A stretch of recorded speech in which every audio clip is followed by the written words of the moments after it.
Hi, I'm Skylar. Firefox is an excellent password manager. Let's go over its features.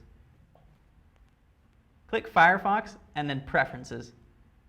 Click the Security panel and click Saved Passwords.